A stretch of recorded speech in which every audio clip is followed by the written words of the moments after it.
तो अभी आप जानते हैं कि एयरफोर्स का फेज 2 जो है वो चल रहा है और बच्चे फेज 2 क्लियर कराने के बाद हमारे पास मेडिकल के लिए आ रहे हैं।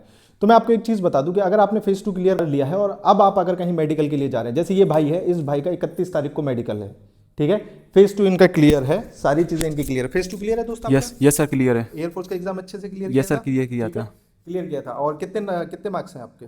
28 all India. 28 X group Y group? X group. X group के लिए 28 मार्क्स हैं इस भाई के। तो अब आप एक सोचिए कि इस भाई का फेज 2 क्लियर कर लिया, एग्जाम क्लियर कर लिया, पर मेडिकल के लिए कभी ध्यान नहीं दिया। मेडिकल किस लिए नहीं कराया था कि अगर फेज 2 क्लियर नहीं हुआ तो मेडिकल कराने का क्या फायदा। तो मैं आपको बता दूं कि अब अगर आपने मेडिकल कराया तो अब आपका मेडिकल कराने का कोई फायदा नहीं, क्योंकि इस भाई को क्लियर कैरी एंगल है, 20 डिग्री का एंगल इसको है, जो कि एयरफोर्स में बिल्कुल भी मान्य नहीं होगा। आज 25 तारीख है और 31 तारीख को इस बच्चे का मेडिकल है। तो अब आप बताइए कि अगर आपने वो 500 रुपये बचा लिए जब आप रिटर्न की तैयारी कर रहे थे, तभी ये बच्चा अगर अपना मेडिकल करा लेता, 1.5 महीने पहले, 2 महीने पहले मेडिकल करा लेता, तो हो सकता है कि इसका एंगल कम हो सकता था, एक्सरसाइज की वजह से ये ठीक हो सकता था। एज सच इसकी आई में भी प्रॉब्लम है, 6/24 आई साइड है इसकी, 6/24 आई साइड एयरफोर्स में विद स्पेक्ट्स भी नहीं चलती है। अब आपके पास इतना भी टाइम नहीं है कि आप लेजर करा सकें, आप कैरी एंगल ठीक कर सकें। तो बताइए क्या फायदा हुआ रिटर्न क्लियर करने का और क्या फायदा हुआ अपना फेज 2 की तैयारी करने का, क्या फायदा हुआ फिजिकल करने के लिए जब आप मेडिकल में ही अनफिट हो जाओगे।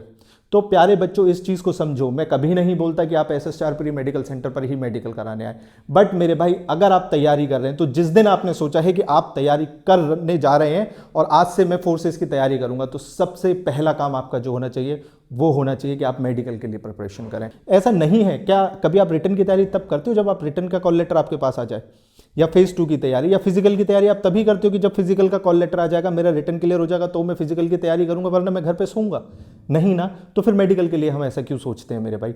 हमेशा याद रखो मेरे भाइयों, अब इस भाई को अगर आप मेडिकल अनफिट हो गए तो आपको फिर से रिटर्न एग्जाम देना पड़ेगा, फिर से फिजिकल देना पड़ेगा, फिर से वेट करना पड़ेगा और पूरा 1 साल का वेट करना पड़ेगा। इट मीन्स कि जो पिछले साल आपने मेहनत की वो सब पानी में। कोई भी कोचिंग वाला कभी भी आपको ये नहीं बोलेगा कि जाओ अपना मेडिकल कराओ। क्यों नहीं कराएगा? क्योंकि अगर आपने मेडिकल कराया और मेडिकल में अगर कोई प्रॉब्लम है और आपको मेडिकल वाले ने बोल दिया कि भाई इस फोर्स के लिए तो आप हो ही नहीं, तो फिर आप रिटर्न की तैयारी क्यों करोगे? उसका तो लॉस हो जाएगा। इसीलिए भाई मेडिकल को हमेशा से इतना डाउन इसीलिए रखा जाता है क्योंकि अगर बच्चे को सच्चाई पता चल गई तो वो फिर तैयारी नहीं करेगा, वो उस चीज़ की तैयारी नहीं करेगा, वो दूसरे फील्ड में चला जाएगा।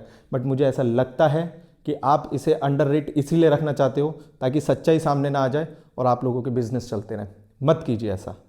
जहाँ मर्जी है वहाँ पर मेडिकल कराइए, चेक कराइए अपना मेडिकल कि आप उस फोर्स के लिए हैं भी या नहीं।